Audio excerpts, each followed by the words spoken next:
discuss innovative examples of how to continue activism all around the globe under these new restraints. So my ambition really for this session is both to share these sort of innovative ideas and also optimism, so that we share these stories about how to keep up activism with new tools, often virtual, as in this session. Let me also remind for people that are joining now and that we use the hashtags on social media, Defend Democracy, and hashtag CDS 2020 for the Copenhagen Democracy Summit. And then when we come to the Q&A, do raise your hand like this so I can see then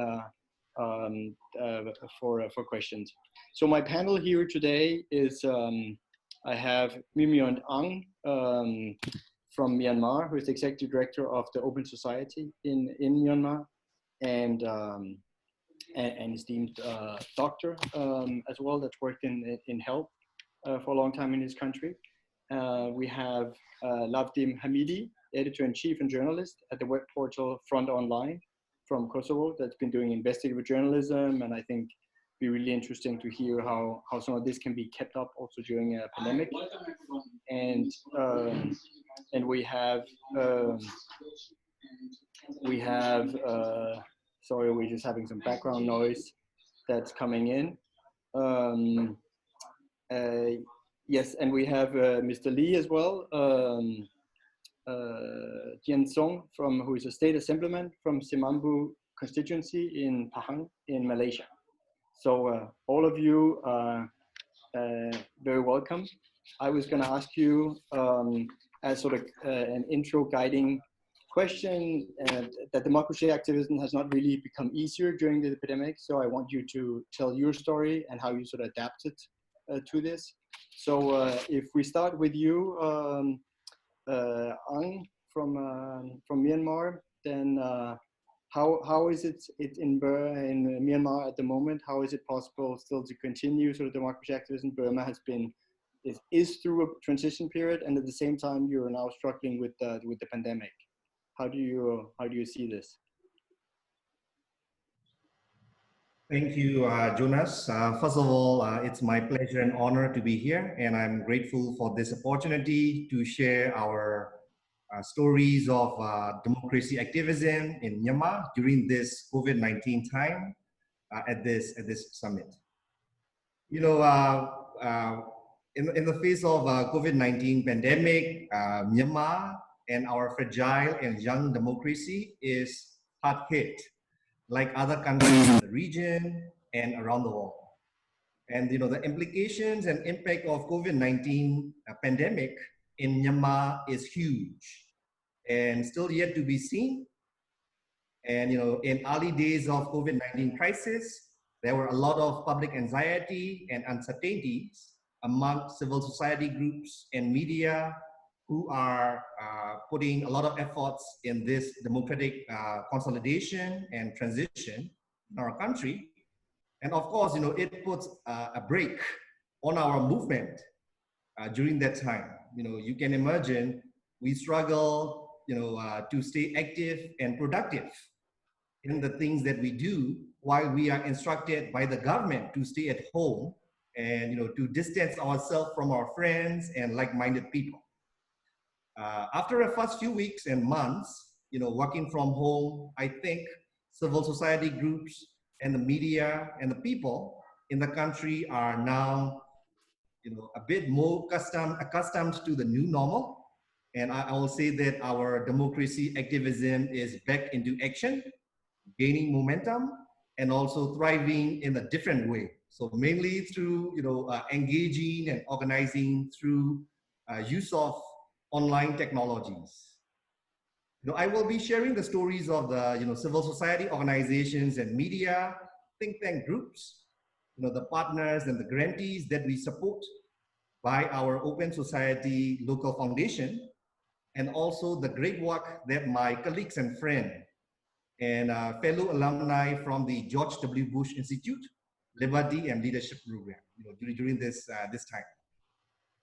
So Open Society, we are a local foundation, and our mission is to foster, you know, open, participatory, pluralist society in Myanmar through a wide array of initiatives to advance education, public health, rule of law, and independent media, among other issues. For your brief background, I know that you might be familiar with our democratic transition in our country. We could not still amend our national constitution, where there is a lot of involvement of the military in our politics. And we have a long history of civil war. We are still fighting against our own ethnic group people across the country, and our peace talks are stalled at the moment, and election is coming up in November 2020. So in this context, I would like to credit to our civil society partners who are making the movement of the democratic transition alive, even in this difficult time of COVID-19. We noticed that when this COVID-19 hit Myanmar, the civil society organizations, whatever issues they are working on, they quickly switch their program activities to support COVID-19 related control prevention activities, ranging from risk communications, awareness raising of COVID-19, to distribution of infection prevention supplies, masks and soaps in the rural communities who doesn't get access to healthcare in our country. And the other interesting fact is that human rights group also kept on documenting the violation that is happening in some parts of the country, particularly in Chean state, Rakhine state, where there is an active armed conflict is ongoing. And they are quite active in the advocacy area at the regional stage as well as at the international level. And our partners, who are working in the research and policy think tanks, they continue to document the policy response from the government, how the government is making some authoritative decision, to consolidate the power, trying to abuse the individual rights, particularly in ethnic regions. And they try to produce policy brief and continue to advocate to the policymakers and decision makers within the government and ethnic regions. So those things, I would like to say that, those are quite inspiring. Although they are working from home, they continue to stay connected with the community and continue to deliver their work and trying to achieve their mission, even in this difficult time. And also, lastly, I would like to highlight some of the work that my friends and colleagues, fellow alumni from the Bush Institute are doing at this time of COVID-19.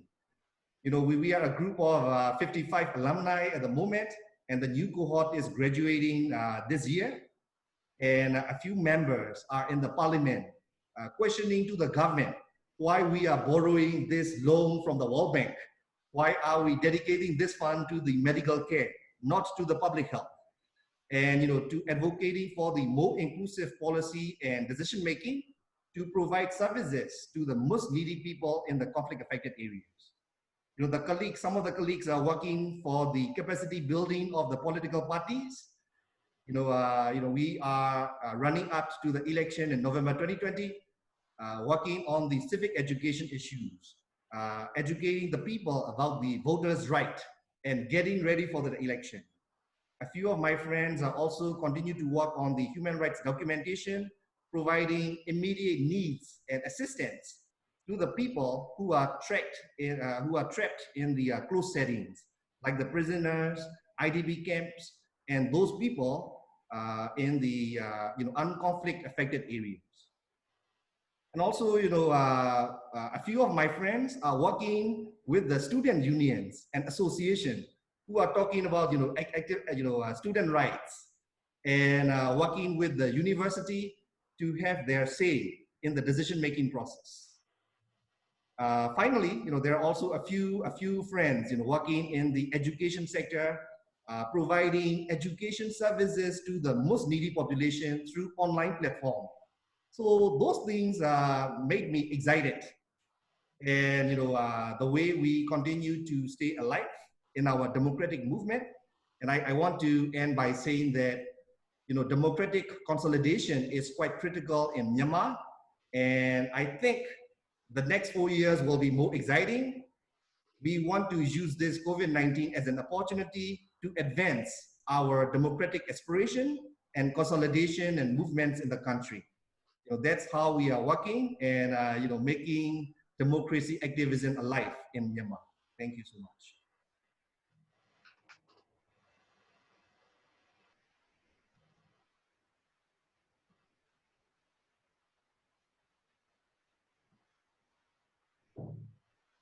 Yeah. Okay. Yeah. Thank you, Mr. Aung. Sorry, I was just on mute. And meanwhile, we've had the good news that our fourth panelist, Mariam Jalabi, has also joined us. So that's why I didn't introduce her before. It was just wanted to make sure that she was with us. I could see you're hiding now on the philosopher's name. So that's. But Mariam Jalabi is a founding member of the Syrian women's political movement. Also engaged in the Syrian opposition coalition to the UN in New York. I wanted actually to bring, now I'm both presenting you and I wanted you to bring you on here as well with the same question as to the others, how you see democracy activism being impacted in this period, of course, particularly in Syria. And I thought maybe particularly with your Syrian women's political movement hat on as well. That's always something you've said, that this is a goal beyond what happens with the war, with the conflict, that you want a sort of more equal future for Syrian women. So how is this work impacted, both good and bad, by what's going on now? Thank you for having me, Jonas. Good to see all of the guests, and thank you for having this kind of a meeting for democracy. It's very, very important that we keep reminding people how important democracy is. This is what Syrian people are dying for every day. They're getting arrested, they're getting kidnapped, they're getting executed every day for calling for democracy, for the right to vote, for the right to have their voices heard, for the right to decide of who the ruler of their country should be. So as a woman working with an opposition, a group of men, and having been also a co-founder of the Syrian women political movement, I believe that the virtual world has existed with us throughout.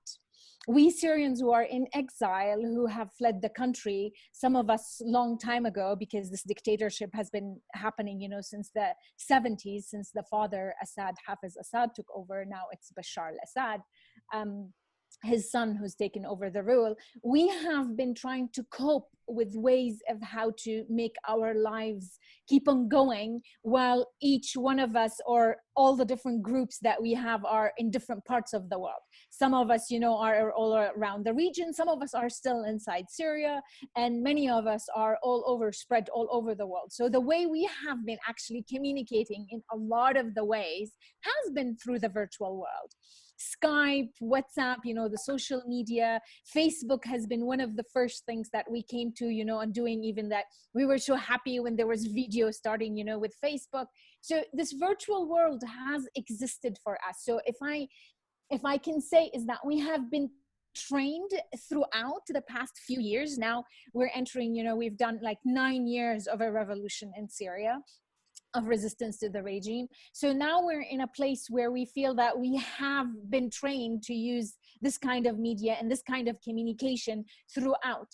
And we have been privileged to have had the chance, all of us, to come together at certain points, to be physically together. And that was very, very important for us. We actually had a conference that was planned to meet in Berlin for the members of the Syrian Women Political Movement, March 15th. And it was right on the cusp then when the whole world was locking down.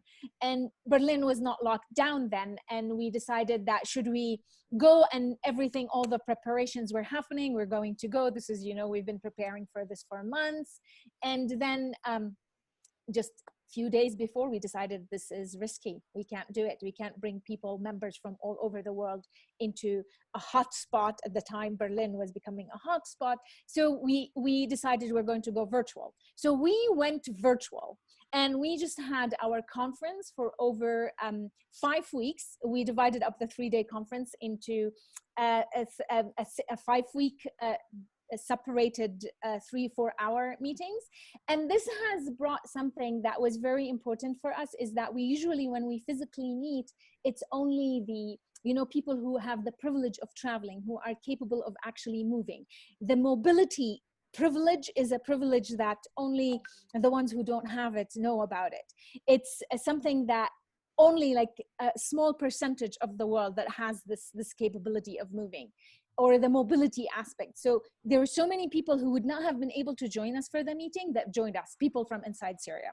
We have about 13% members inside Syria who were all able to join on a virtual world. So it brings the advantages and the disadvantages, but it has somehow equalized us all to be all in these little screens, on your screen, all showing up equally.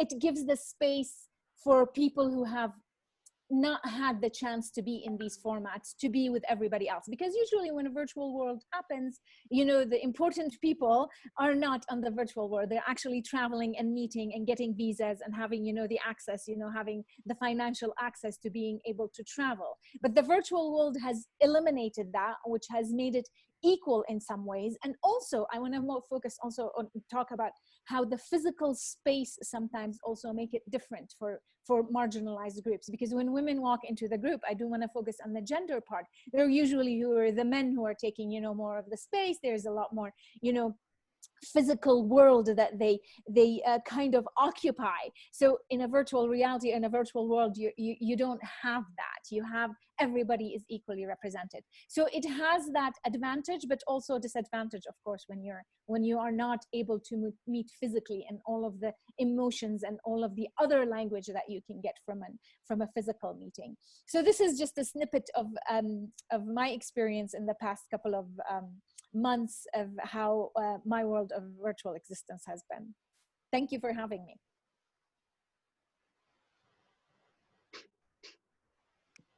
Thank you, Mariam. That was great, and great that you joined us. I'm very happy to see you again with even here on distance. Next in line, I was going to turn to Lavdim Hamidi, and from Kosovo, you're an investigative journalist. So I think that was already before, of course, the pandemic, something that's hard. You're often up against either government, business interests, and so on when you uncover stories also of corruption that I've seen that you worked on.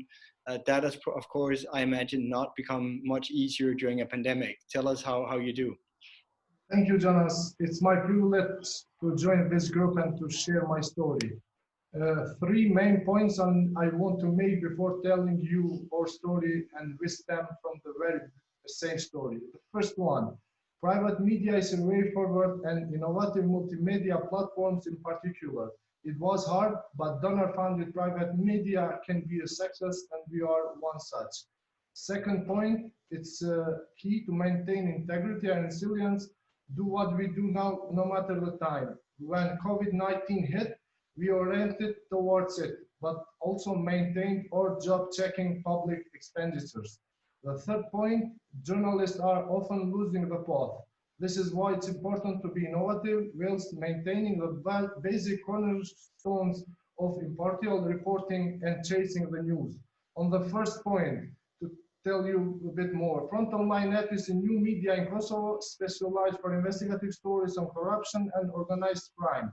Before deciding to establish Frontline, me and my colleague led the daily newspaper Zeri Voice in Kosovo for over 6 years, which at that time has been rated as an independent media in the country. But due to political pressure started at that time, we quit our jobs overnight. Regarding the decision to register this initiative, we were not oriented to receive donor support, but rather to construct something sustainable with our small market in Kosovo. This is not because we were idealists, but simply because when it comes to media support, we are used to have some usual suspects receive all the grants, and startups hardly ever get any attention of the international community. So we started well with some basic income from marketing, yet main investments were mainly ours, that is personal, and in spite of false supports, I don't think we would have made it in our own. Or perhaps we would if the economy of Kosovo would go from inexistent and corrupt to growing and developing. But this is not the case, as we all well know. Yet it is worth saying that in a better context, private media can thrive as our initiative, which in retrospective was crazy, in a way show. We received support from EED, which basically enabled us to start up properly, purchasing computers and cameras and paying our staff regularly for a rather longer, secure period of time. This allowed us to start well and become competitive with other online media in Kosovo within a few weeks. This, and of course, our journalistic works, which brings me to a second point, that on COVID and the entire situation. On COVID, with the pandemic, our commercial revenues dropped before they could even reach a desirable level. This was another proof that investment in private media as VAT support to front online has shown is the key and instrumental. We were not hit by the pandemic simply because we had support. And we have used this support not only to start well, but also to cover the pandemic. Since the pandemic broke, local and central institutions in Kosovo have spent millions of euros to purchase drugs, medical equipment, and disinfectants through non-transparent tenders. We have reported on this issue widely, having major suspicion of major financial misuse.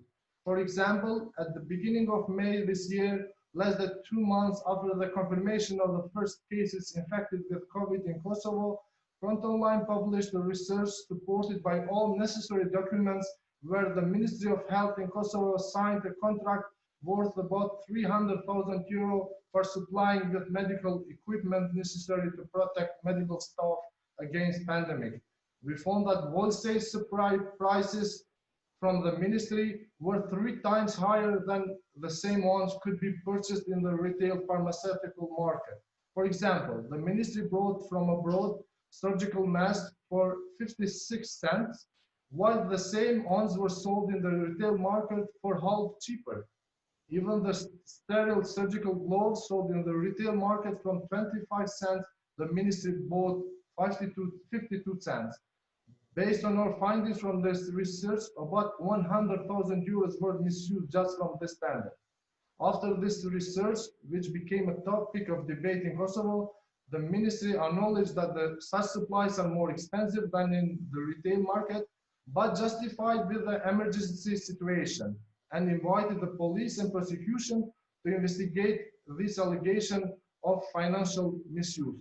To cut this long story short and give you less examples, we were in the front line on reporting the pandemic, revealing wrongdoings and misconduct, and serving as a watchdog at the time where many proclaimed watchdog organizations had it impossible to do their job. But what is most important, we did that properly. This is why I cannot stress enough that it's the professional standard and ethics that serve us best during this time, the basic and the innovation, of course. This brings me to the third point, that is the innovation must always be used, but never against the very basic principles of proper journalism and professional reporting. Our team of designers and social media experts has created effectively designed information such as infographics that make it easier for our readers to understand the heart of issues we reported on in a short format. Therefore, we have doubled our readers and Facebook followers since the March this year. At the same time, we made sure that the proper research and fact-checking is done especially for these multimedia products. We broadcasted live many events, including some exclusive developments around political crisis in Kosovo, which, believe it or not, was happening in the pandemic. A successful non-confidence vote by the Parliament of Kosovo led to the collapse of the government at the height of the pandemic. On March 25th, the government, which had only 50 days in power, became the first political victim. This further aggravated the political crisis and has been unique as it has not happened anywhere else in the world. We don't know what the future brings, but honestly, it feels like nothing is going to be the same again. We are currently looking to renew our business plan and to ask for more support as we realize that such support is needed, especially in time of crisis. Thank you for your attention. Thank you, Lavdim. This was really interesting. I personally had several questions that I would want to follow up with you, but I will now first sort of go through and make sure we hear also our last panelist. Mr. Lee Jian-song, over to you. I mean, you're an elected official, so that's a little bit of a different position. There's both, of course, responsibility during such a time here of COVID, but of course also on the continued sort of activism for pluralism in your country. So I would love to hear, and all of us, from you as well. Thank you very much, Jonas. Also, other fellow speakers. I think indeed it's a great honor to be on stage, virtual stage, but to be on the same stage with the guests and also my fellow audience to talk about democracy. I think democracy is very what do we call that?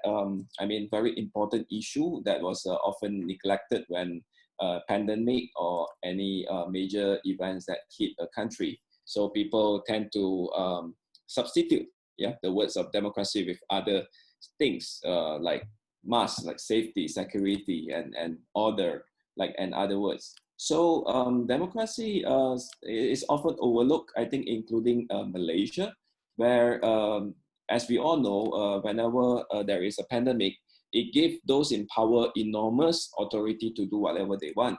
So unfortunately, that in Malaysia, there is a coup that happened in February. So a faction of my party joined with the losers in the general election like 2 years ago in 2018. So they formed a new government in the end of February.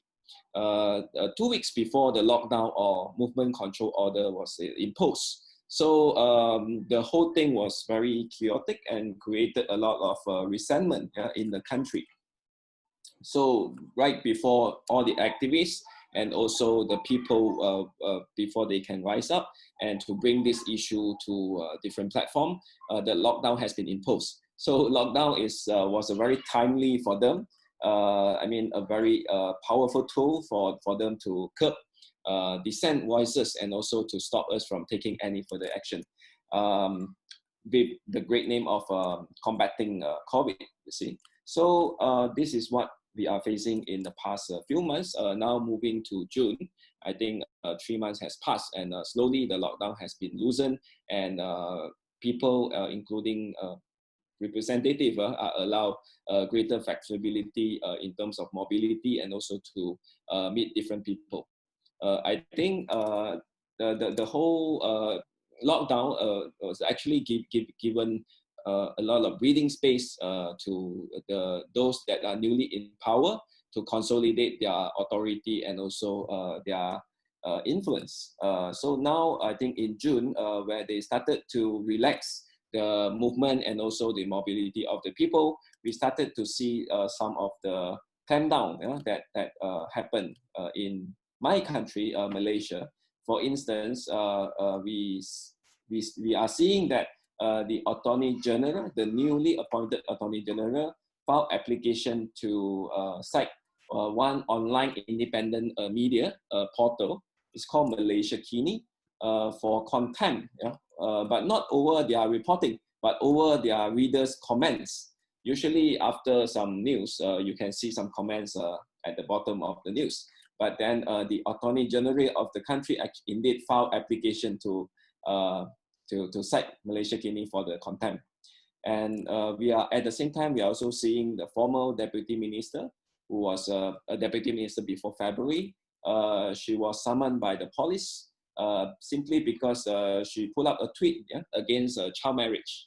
Because, I mean, this sounds insane, but in Malaysia, we are now facing probably a very conservative, I mean, depends on which spectrum you are looking at, but it's a relatively very conservative government. So the former deputy minister was just saying that we should focus on our roadmap to stop child marriage issue that went rampant in Malaysia due to some religious issue. But then by saying that she was called by the police for investigation. So all this, I think another point that I would like to add before taking some question is that about migrant workers. I think sadly also I mean, not excluding Malaysia, where we face any economic downturn or pandemic, usually the vulnerable groups, such as migrant workers, became a victim, yeah, for witch hunt. So initially, the government response was that they hope the migrant community can give cooperation for testing and also for screening. But sooner or later, they decided to arrest, yeah, the illegal migrant workers in Malaysia. I mean, I wouldn't say illegal, but without permit, right? So then it created a lot of problems where they were migrants workers that escaped, yeah, from the hospital, or they escape from the place that they live. So it actually lengthened the whole process of curbing the pandemic.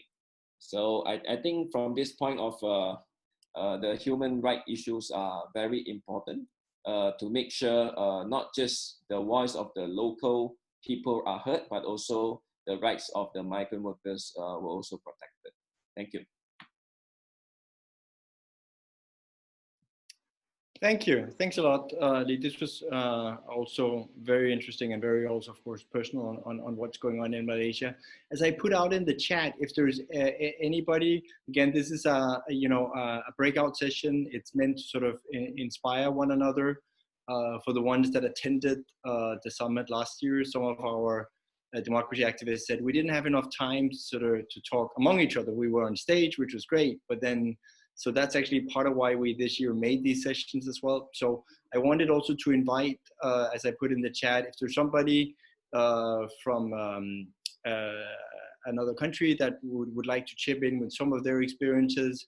You won't get as long time as our speakers, but do then on the focus on very practical how democracy activism has changed in your country during here the pandemic, and again sort of the focus on sort of any innovative methods.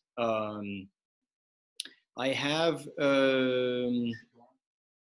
Isadora that has raised her hand, and I think we are now getting you on. I can't see a photo, but my co-host here is doing that.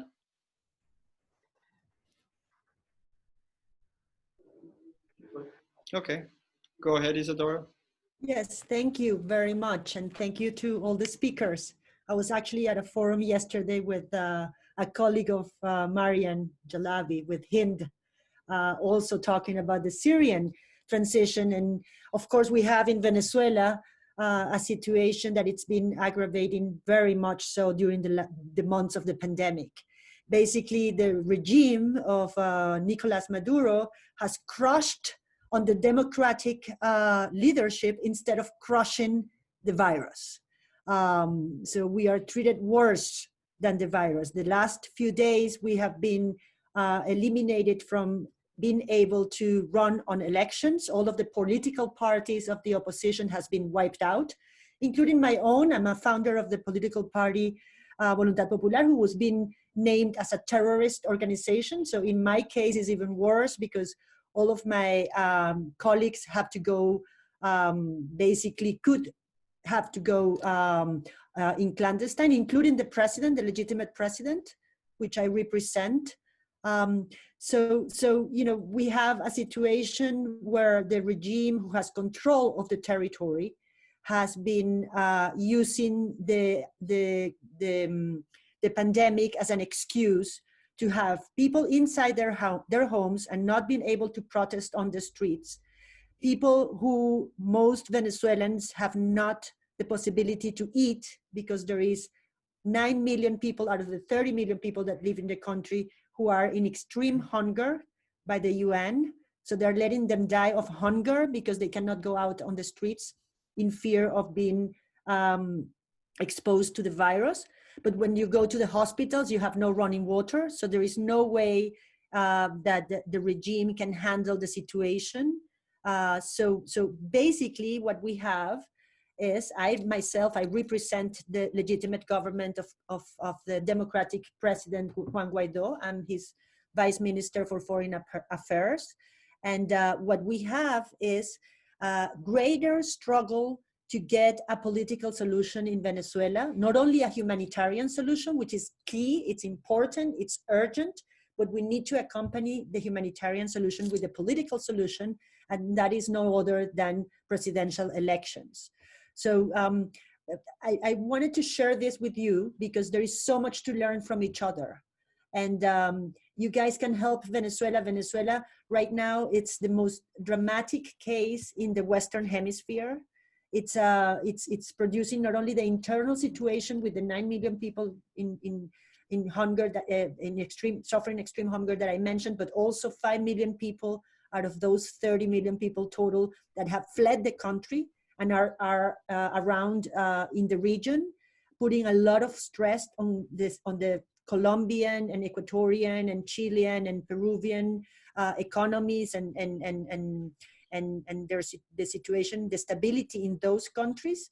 We are the second largest migrant crisis after Syria. Unfortunately, we are all part of the, of the statistics. All of us here are activists and victims of these statistics of regimes that are basically annihilating the democracy, the democratic sources in our countries.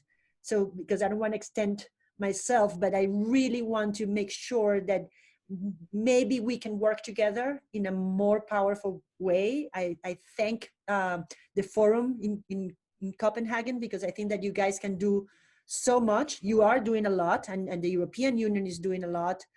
You as a country, and also as multilaterally.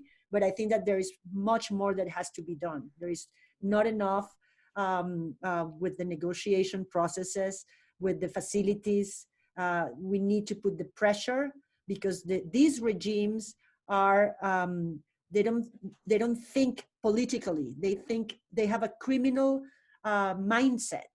So you can use dialogue and you can use negotiation up to a point, but we also need to make sure that the democratic world, the free world, is it's closing all the financial and the oxygen for these criminal people who have taken states, because before it used to be the criminals, but now they merge. So they are criminal states that need to have enough attention, and I think that we can work together in order to put some more light on what's going on and help each other as a democratic activists. Thank you. Thank you, Isadora. Thank you for bringing your work in and for bringing in the situation in Venezuela. Extremely important as well. I wanted next to turn to Den Haag, where somebody has actually been doing their homework and had put the screen on, so they have I'm here in Copenhagen to defend democracy. That's great to see. I have it, of course, also. This is actually a physical back wall that we put up in the studio, but it's good that somebody put up our virtual inspiration.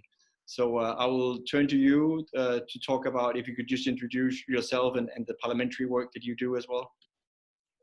Thank you so much for the recognition and the opportunity to share here. I should caution, I'm actually not in Den Haag or Copenhagen at present.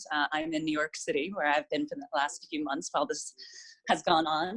My name is Rebecca Shute, and I represent Parliamentarians for Global Action, which is a worldwide network of MPs, elected members of parliament, from approximately 130 countries, approximately 1,260 members overall. So I'd like to share a little bit about what we're seeing globally, and then hone in maybe on a few of their experiences that I think are illustrative or demonstrative of the international challenges of legislative work during this time. So throughout the COVID-19 crisis, we've seen parliaments from Canada to the Maldives innovate in ways that hopefully will continue. And this adaptation that was forced out of a sort of Darwinian necessity will continue beyond the COVID pandemic.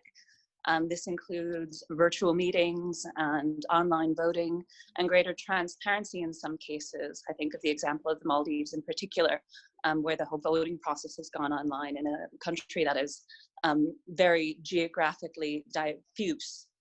However, we've also seen some troubling tendencies be exacerbated during this epidemic.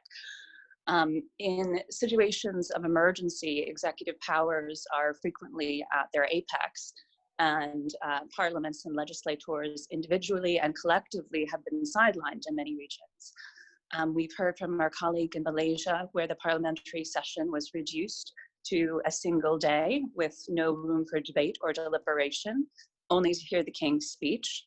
This comes at a time when the government which was not voted in, has been deemed a backdoor government by independent sources. We've also heard from colleagues in Venezuela and elsewhere in the region. In El Salvador, the executive has had the military march into the plenary session of parliament to prevent debate that was seen as counterproductive to the government. In the Philippines, where the parliament has been meeting remotely, the incarcerated Senator Leila de Lima, who led a human rights investigation against President Duterte's extrajudicial killings, was barred from participating remotely in proceedings. So there's also very distinct personal targeting of parliamentarians who speak out against authoritarian regimes. In response, our organization has launched a series of urgent action alerts. We've done so in Malaysia and El Salvador to date, and I'm very glad to hear from our colleague in Venezuela, because later today we'll issue one at the behest of the opposition members of the legislature in Venezuela. And we also launched something called the Parliamentary Rapid Response Team, which is a collective, a small cohort of dedicated democracy champions in legislatures worldwide across the democratic spectrum, who will step in and pair with one another when legislators are at risk. I'd be delighted to share these initiatives and some other perspective from various regions in which we work. We're in every region in the globe, including, I believe, every country that our speakers hail from. So thank you for this opportunity to share the work of our members and some of the challenges they're facing. Thank you. Thanks a lot for chipping in with that. I have next also on my list Shiromani Dungana from Nepal that wanted to bring in a couple of words about the situation there, and the virtual stage is yours. Yeah, thank you everyone. Namaste from Nepal, and it is good to see you all virtually. So while sharing Nepal context, after COVID pandemic was started, Nepal Prime Minister asked Nepali people to choose between life and liberty. If you have liberty, you don't. If you choose life, then you may compromise with liberty, was his exact word. So I found that statement quite tricky.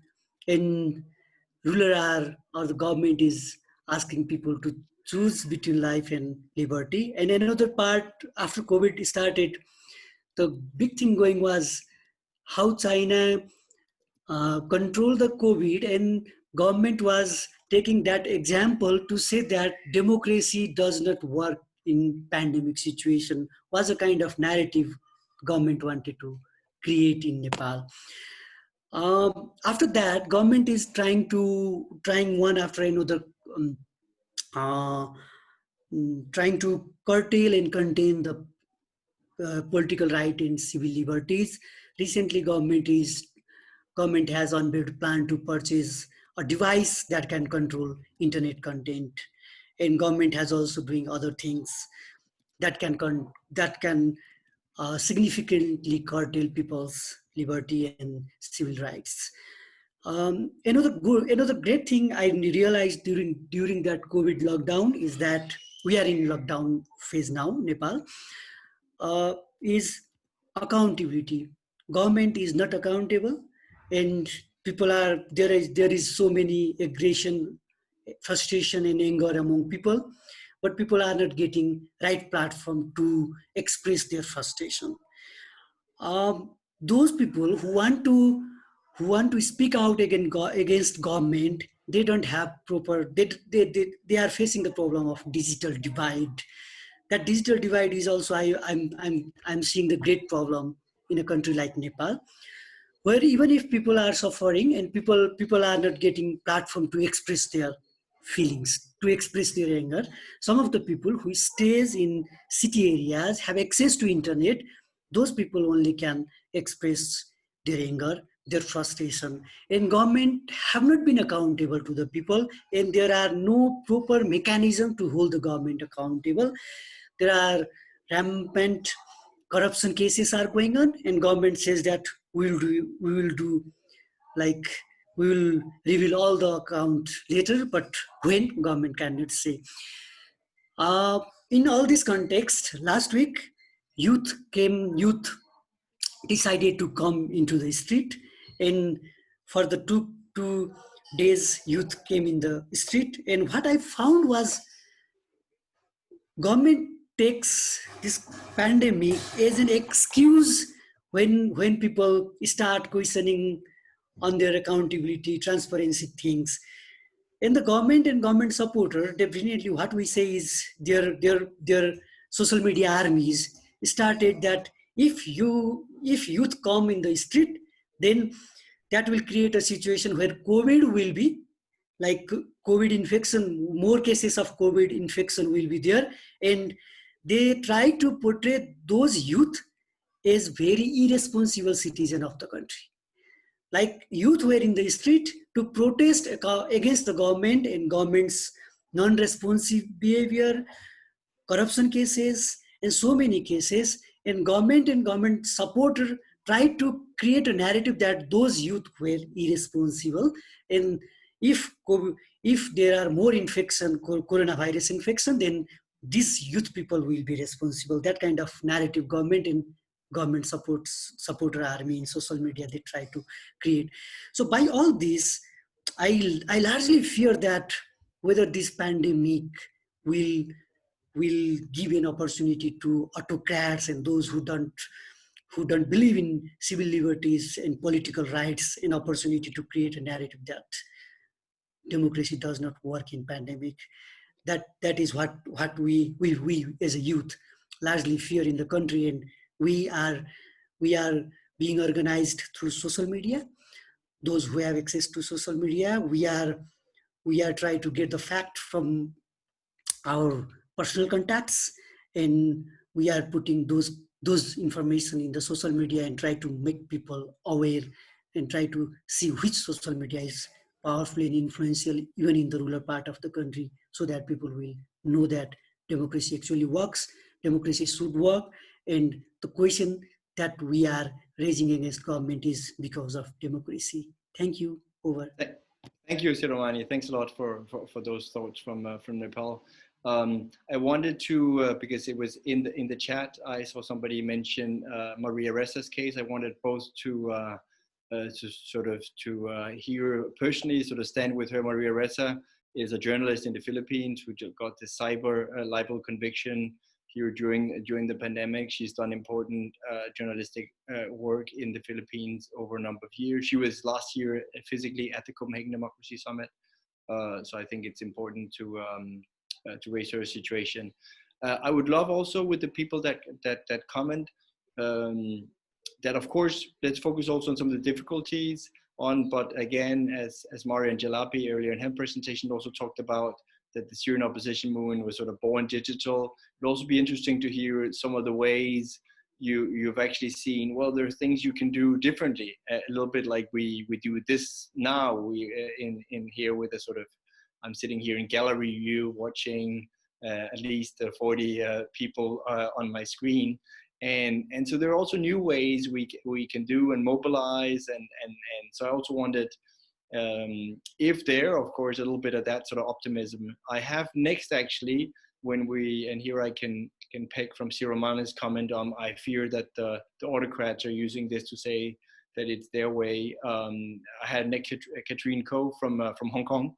We had earlier Joshua Wong on as keynote speaker, but Katrina also wanted to contribute here in this setting. So Katrina, I know Hong Kong is really sort of the front line of how to sort of fight for freedom. So you're next on.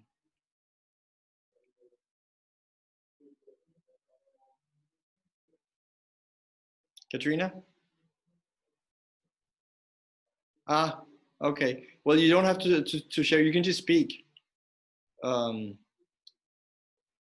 I think Katrina, maybe opted out. So I have next. I had actually Sam on my list. Sam is for me a well-known face. He's part of the Cambodian opposition, but that actually lives in Denmark, and our communication in a small town where our communication manager is also living. So this is both from Cambodia and also very much from Denmark. So Sam, over to you. Yes, thank you very much, Jonas, and thank you, the Alliance Democracy, for having this very important summit this year. And it's my honor to join this events. So now, my name is Sarai Som. I'm an exiled opposition leader in Denmark, and I work for democracy in Cambodia. And I would like to share about the situations of democracy in Cambodia, which is recently deteriorate, slide down very much the last few years after the Hun Sen regime continued to crack down on opposition and independence media, NGO. That is, opposition was banned in Cambodia.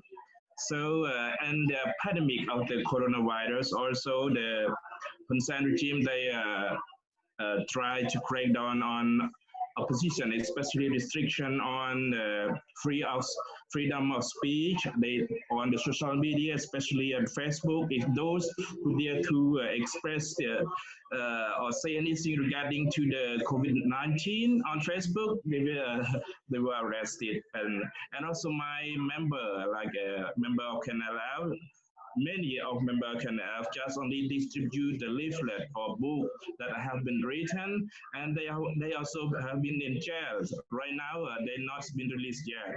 So yeah, this is a very tough situation in Cambodia, that there is no opposition in Cambodia.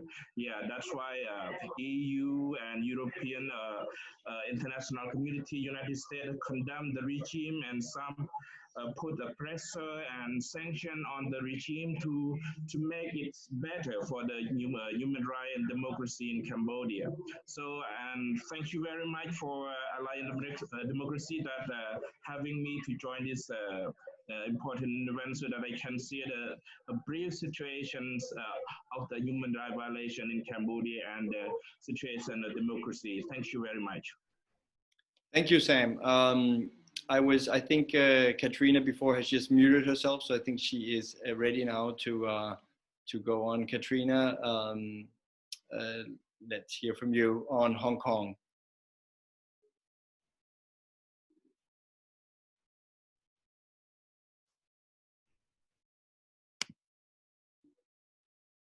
Katrina?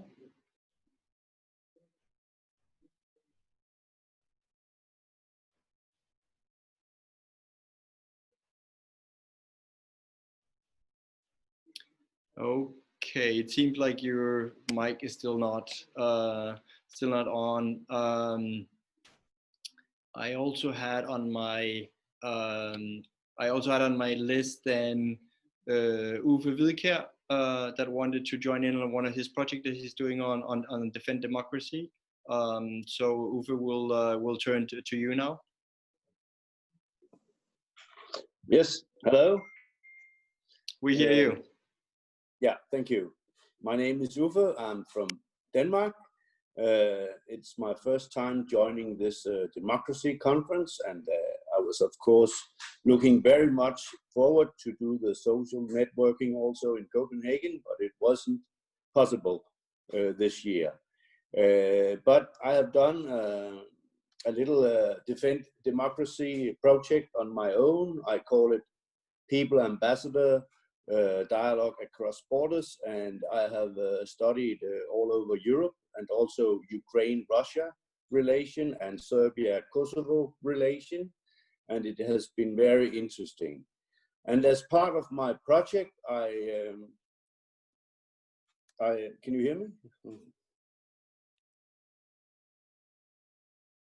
Hello?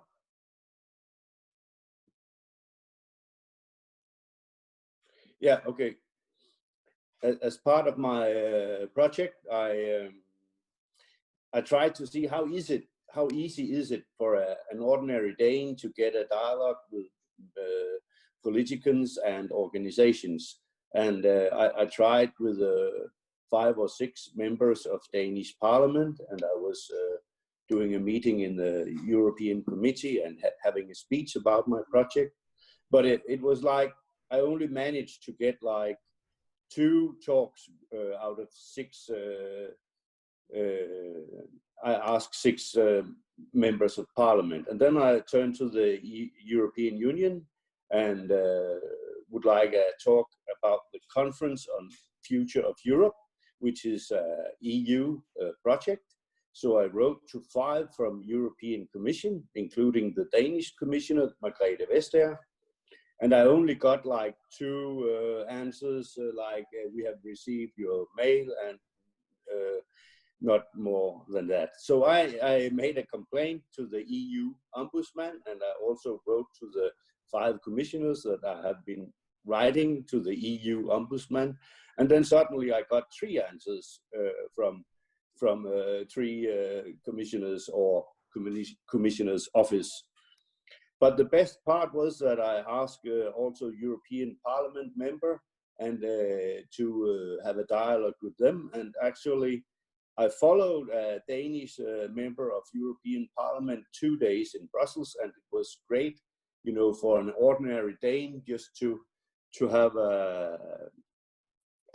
to see how it was to be a member of European Parliament for 2 days in Brussels. And I was just following her work, and it was actually a very emotional day because it was the last day of January, where we had the Brexit. So I saw a lot of tears and a lot of people, a lot of MIPs from Britain, and they were more or less crying because they had to leave.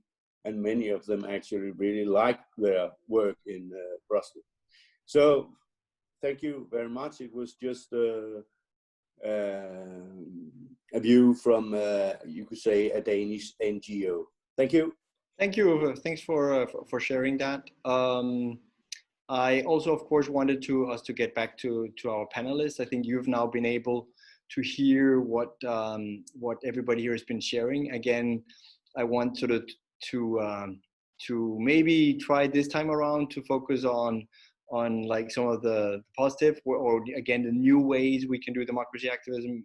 We know it's getting harder, and I can also sometimes wring my hands and say with this pandemic, it's reinforcing a lot of all the bad traits that we thought. On the other hand, I thought it's important also to sort of leave this here optimistic as well. So I wanted to turn back sort of also to the panel, maybe comment on something you heard combined with your own experience. And I will start in the other way around. So Lee, maybe we will we'll start with you and your thoughts after hearing many voices from other countries as well, and sharing your experience with us as a panelist. Sure, thank you, Jonas. I think, yeah, I mean, after listening to so many different stories from different countries, it is quite depressing sometimes. So what I can do is, I mean, Malaysia's situation is not better. So what I can do is to share some of the ideas that I used during the lockdown and during the period of pandemic on how we can overcome some of the obstacles and also oppression that's happening. But I think I must also have a disclaimer that it is always easier to maneuver things when you are elected representative. I think it's easier than activists and also journalists. I can feel that is even more challenging for them. But as elected representative, what I have been doing during the COVID lockdown is that I use the strategy of, I think just to cut it short, first is that through social media, I think is a very, or the single most important tool that we can use to make sure the information is still disseminated despite physical distance, and also we were not able to see each other. To me personally, I really am amazed by the power of Facebook Live. For instance, is very powerful. And I think as more people stay at home, they have more time for social media. I mean, I'm referring to the middle class people. So what we are doing is that we visited the hospital and also the frontline, talked to the frontline personnel, and we broadcasted all this information to the public to gain engagement and also to gain some of the attention from them. And at the same time, we also use Facebook Live to publicize some of the latest information on current issues. Just now, one of the audience mentioned that our parliament session was shortened from 1 week to 1 day, and eventually was only 1 hour. 1 hour parliamentary session without any debate. So all these issues were made possible to be known by the public by having Facebook Live. We also dispatch different speakers running different Facebook Live. As for my party, we have a weekly Facebook Live that's for sure to talk about different topics. We also groom different influencers in YouTube and also in Facebook to make sure they have their own, they build up their own followers to bring all these issues around. And secondly, we also run fundraising activities, I think just like any other NGOs. Fundraising is important also, I mean, even to a political party during the COVID lockdown. I think let's not forget that a political party also needs some financial support. I mean, I'm not sure about other countries, but in Malaysia, as opposition, that's always the case. You need public support to continue your struggles. I think by combining the COVID issue and where people are very concerned, and you can leverage on this issue also to bring help to the needy. And at the same time, you raise some other issues pertaining to democracy. I think that will also help to make sure issues pertaining to democracies are staying alive, and also, people are still paying attention to all these issues. Thank you.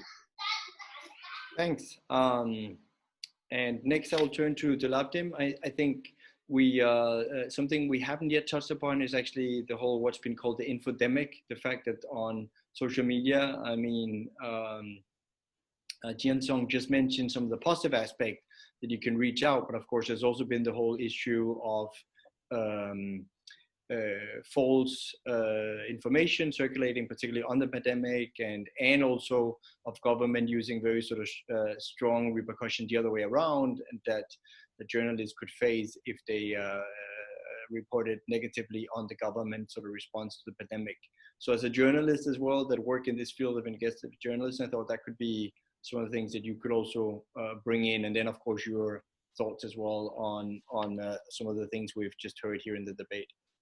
Yes, of course. I heard a different and very interesting story from a group all over the world, and this situation here was very different. We had to work from our houses, and some of people from offices, and it was very hard to confirm all information we had to publish, because we worked from distance, but we tried to publish all information which is confirmed, and in order not to spread the panic among the citizens, because we had a lot of people infected with COVID-19, and we had to be very careful to publish different stories.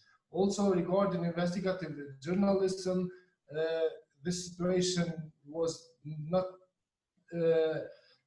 very comfortable for us, because we had to call people through phones and to contact online, but we just used this all positive aspects of this situation.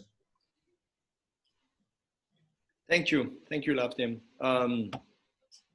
I will next turn to you again. Your reactions on the panel, and maybe also some thoughts on the intersection of health and politics, because that's also your own field as a doctor. So I think you must have felt sort of both the urge with the frontline workers on this, but at the same time also, I mean, how do we both safeguard our health and our democracies? So how do you see to square that circle? Thank you, Jonas. First of all, listening to the examples and what's going on in the countries in Southeast Asia region, like my colleagues and guest has shared. I think there is an opportunity for us, to also walk beyond, on the issue beyond in our own country. I think we should explore if there is any way we can expand our engagement beyond at the national level to the regional initiative and effort. For example, like migrant workers issue is quite prominent, and also as highlighted in Nepal, I think the role of youth in this democratic transition will be quite important. Or maybe parliamentarians can work together, from the national level to the regional and global level. So I think we should be exploring and strengthening our engagement on this activism. And speaking of thinking differently and doing the new things in responding to democratic reform process, I think we need to be coming up with tactics depending on the context that we operate in our country. Particularly like the country like Myanmar and other countries who are in the political transition, I think we should be deepening our engagement with the civil society, reformers within the government and outside, and to think strategically about how we can utilize this COVID-19 as an opportunity to talk about most sensitive issues like human rights or peace building. Previously we were in the deadlock position when we talk about the peace at the national level, and we were even debating about which place to meet. Is it outside, somewhere in China? We meet in Naypyidaw, our central capital. Now, as highlighted by my fellow speaker, we can all do this on Zoom, which is quite equal.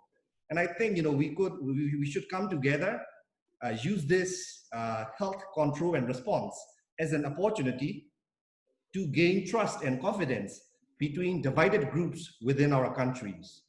Multiple ethnic groups, religious divides. So that way, I think we should not waste this COVID-19 pandemic and use it as an opportunity to make people from different ethnic, religious background come together and work for building democracy in our country.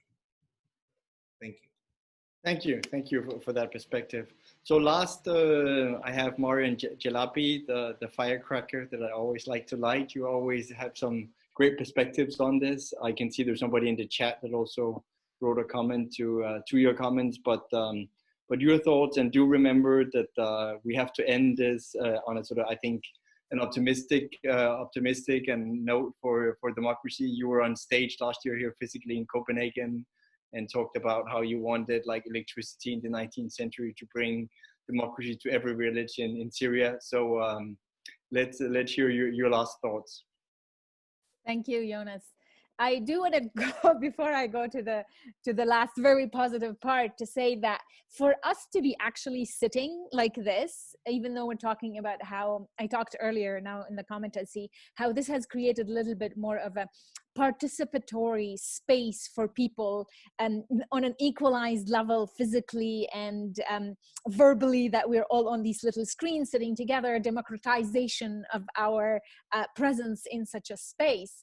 But this is a privilege. This is a high privilege. Even being locked down is a high privilege. I'm saying this because I do want to mention, which I did not mention before, is that our members inside Syria, who we have been trying to reach, throughout, all of the disasters that have been taking place in Syria, they don't have a place to lock down. People are refugees. People don't have, and this is it, like in huge parts of the world where people don't have the privilege to be in a place where they could actually communicate and do this kind of thing that we are doing and having access to this virtual world. So as part of that, what I want to say is that, to finish on a positive note, is that it doesn't matter how we are communicating, how we are doing. I think the best part about us as a human being connecting through this virtual world, that it made the world so small that I want to comment on what's happening right now with the Black Lives Matter, is that it doesn't matter where you are, it doesn't matter who you are, that when you identify with a cause, when you identify with the suffering of the people, such as the Black Lives Matter specifically, that it has taken on in the world in spite of the lockdown, in spite of our virtual worlds. People have come out in demonstrations. People have been out on the street, social distancing, but they're still doing their activism. They're still doing their call for democracy in one of the biggest, hugest democracies, most advanced democracies in the world, in the United States of America. We have people coming out in demonstrations with the resistance of the government and the police and making their voices heard. So regardless of the situation that we are in, and we're trying to find solutions, I think the power of the people to change is always there. They'll find a way of doing it, whether it's our friends, in Syria who have no access, to continuous internet, or who cannot lock down, or who facing, COVID-19 without knowing how to even combat it when there is no government to help them with, going to Black Lives Matter in a very advanced, first world country that we live in now, that people had to come out to the street and talk about their rights and their need for having a more equal, a more just world. So I have this very optimistic view of humanity working towards what's best for us all the time. And I salute all of the people who are doing their work, whether it's virtually or on the streets, coming out in demonstrations and asking for their rights. And thank you so much for having me with you. Thank you, Mariam. That was definitely, I think, a very good and upbeat message. So the power of the people is the greatest force on earth. So I think we should end on that. I want to thank all the panelists. I want to thank all of you who participated. I do want to, the ones that had put the screen with our Copenhagen, I'm in Copenhagen to support democracy virtually on, the ones that have been here, we normally have a selfie wall where people take photos together or alone. But now you can actually put it up on, so this is a new way of doing things on social media. If you look at my Twitter profile, it's my background is that one as well. So do add that. Do also tune in tomorrow. We are starting in Copenhagen time, 1 o'clock, with a host of great speakers. Actually so good that the rulers in Beijing wanted the conference shut down because we, among others, have the president of Taiwan that is speaking about both their democracy and how they've handled the COVID pandemic. But many other interesting speakers on tomorrow from 1 to 5:30 in European time. So do tune in for that as well. And it's been a real pleasure. Again, I mean, I'm glad that we can sort of keep the democracy activism flame alive together on these small screens, and it's been my pleasure. So thank you here from Copenhagen. Thank you. Thank you. Bye. Thanks. Bye. Bye-bye.